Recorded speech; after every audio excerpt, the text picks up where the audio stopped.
କଳା ପାହାଡ଼। ଏ କଳା ପାହାଡ଼ କିଏ? ପ୍ରଭୁ ଶ୍ରୀ ଜଗନ୍ନାଥକୁ ପୁରୀ ଶ୍ରୀ ମନ୍ଦିରରୁ ଖସାରି ବସା ନେଇ ଗଙ୍ଗା ନଦୀରେ ପୋଡ଼ି ଦେଇଥିଲେ। କାହିଁକି?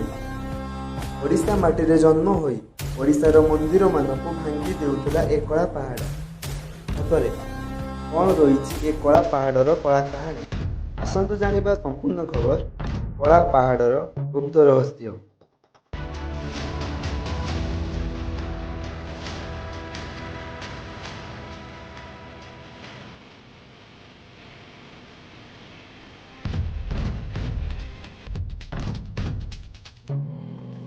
ଶହ ଶହ ବର୍ଷ ତଳର କଥା, ଯେତେବେଳେ ଭାରତରେ ଚାଲୁଥିଲା ବଙ୍ଗୀୟ ତଥା ମୋଗଲ ରାଜାମାନଙ୍କର ଶାସନ। ସେତେବେଳେ ବଙ୍ଗୀୟ ଶାସକ ଥିଲେ ସୁଲେମାନ କରାନି ଏବଂ ମୋଗଲ ରାଜାର ରାଜା ଥିଲେ ଆକବର। ଓଡ଼ିଶାରେ ରାଜତ୍ୱ କରୁଥିଲେ ମୁକୁନ୍ଦ ଦେବ। କଳା ପାହାଡ଼, ଯାହାଙ୍କର ପ୍ରକୃତ ନାମ ହେଉଛି କଳାଚାନ୍ଦ ରାୟ, ଯିଏକି ଜାତିର ଜଣେ ନ୍ୟଷ୍ଟିକ ବ୍ରାହ୍ମଣ। ସେ ହିନ୍ଦୁ ଧର୍ମର ଜନ୍ମ ହୋଇଥିଲେ ମଧ୍ୟ ସୁଲେମାନ କରାନି ଅର୍ଥାତ୍ ମୁସଲମାନ ଧର୍ମର ରାଜାର ସେନାଧ୍ୱଜତା କରୁଥିଲେ। କଳା ପାହାଡ଼ ଜଣେ ବୀରା ଯୁଦ୍ଧ ଥିଲେ। ଯୁଦ୍ଧ କ୍ଷେତ୍ରରେ ଅଧିକ ପାରଙ୍ଗମ ଥିଲେ। ସୁଲେମାନ କରାନିଙ୍କ ଗୋଟିଏ ପୁତ୍ର ଥିଲା, ଯାହାଙ୍କର ନାମ ହେଉଛି ପୟେଜା।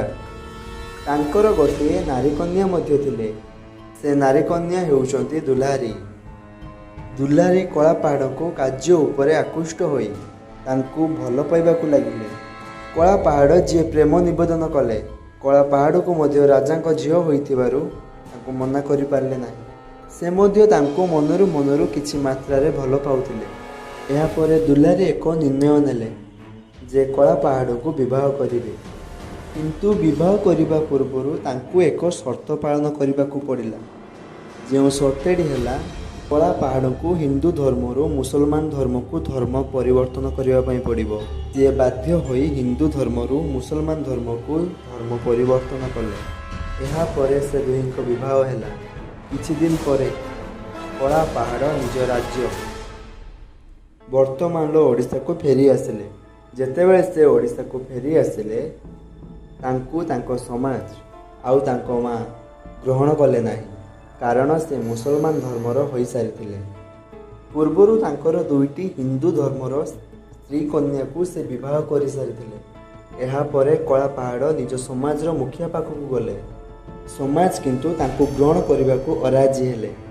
ସମାଜ କହିଲେ, ତମେ ପୁରୀର ଶ୍ରୀ ଜଗନ୍ନାଥ ମନ୍ଦିରର ମୁକ୍ତି ମଣ୍ଡପକୁ ଯାଇ ସେଠାକାର ବ୍ରାହ୍ମଣମାନଙ୍କ ସହ କଥା ହୋଇ ତୁମର ମୁସଲମାନ ଧର୍ମକୁ ହିନ୍ଦୁ ଧର୍ମକୁ ଧର୍ମ ପରିବର୍ତ୍ତନ କର। କଳା ପାହାଡ଼ ସଙ୍ଗେ ସଙ୍ଗେ ଦୌଡ଼ି ଯାଇ ପୁରୀର ଶ୍ରୀମନ୍ଦିରର ମୁକ୍ତି ମଣ୍ଡପକୁ ଯାଇ ବ୍ରାହ୍ମଣମାନଙ୍କ ସହିତ କଥା ହେଲେ। ବ୍ରାହ୍ମଣମାନେ ଧର୍ମ ପରିବର୍ତ୍ତନ କରିବା ପାଇଁ ଅରାଜି ହେଲେ। ଅନେକ ପ୍ରକାର କଳା ପାହାଡ଼ ସେ ବ୍ରାହ୍ମଣମାନଙ୍କୁ ବୁଝାଇବା ପାଇଁ ଚେଷ୍ଟା କଲେ, କିନ୍ତୁ ବ୍ରାହ୍ମଣମାନେ ବୁଝିଲେ ନାହିଁ।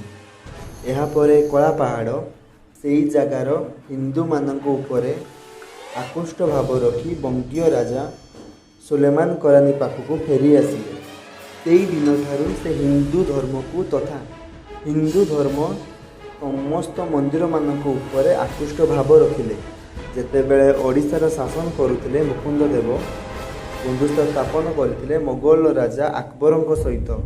ସେ ଦୁହେଁ ଘନିଷ୍ଠ ବନ୍ଧୁ ଥିଲେ।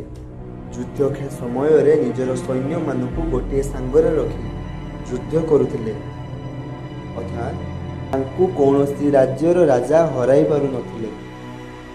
ଅର୍ଥାତ୍ ଦୁହିଁଙ୍କ ବନ୍ଧୁତାକୁ ବିଲକୁଲ ପସନ୍ଦ କରୁନଥିଲେ ବଙ୍ଗୀୟ ରାଜା ସୁଲେମାନ କରାନି।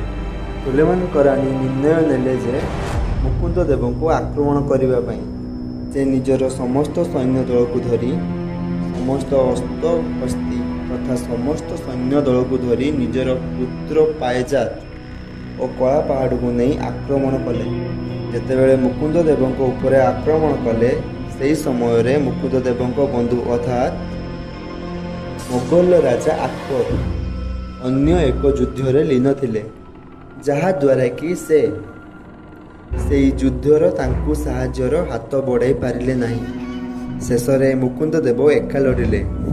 ପ୍ରଥମ କିଛି ଯୁଦ୍ଧରେ ସେ ଜିତିଲେ, କିନ୍ତୁ ପରେ ପରେ ସୁଲେମାନଙ୍କଠାରୁ ଯୁଦ୍ଧରେ ହାରିଗଲେ।